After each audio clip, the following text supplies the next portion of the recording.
அம்மா Salvi lunch box பார்க்கலாமா? பார்க்கலாம் வாப்பா. நான் காலையில் வந்து ஸ்மூத்தி அரைச்சி அவனுக்கும் கொடுத்துட்டு அவனும் குடிச்சிட்டேன், நானும் குடிச்சிட்டேன்.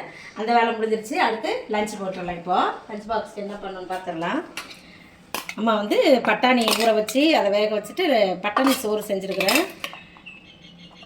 பட்டாணியோடு சாப்பிடணும்னு சொல்லியிருக்கிறேன். கோவக்காய் பொரியல் பண்ணியிருக்கேன், அது வச்சிடலாம்.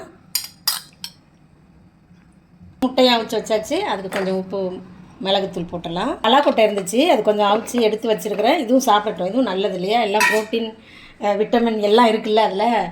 அதோட பனானா அதை வந்து உரிக்க வேணாம், உரிச்சிலாம் கட் பண்ணி வைக்காதீங்க, இப்படியே வைங்க, நான் சாப்பிட்டுக்கிறேன் அப்படின்னு சொல்லிட்டேன்.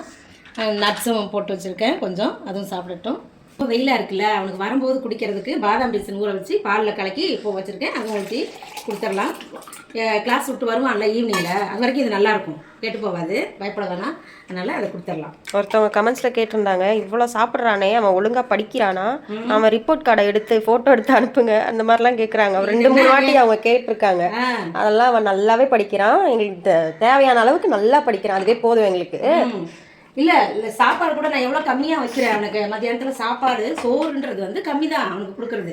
இந்த ஸ்நாக்ஸில் வந்து நல்ல எல்லா ஹெல்த்தியான பொருளை தான் வச்சு கொடுத்து விடுறோம்.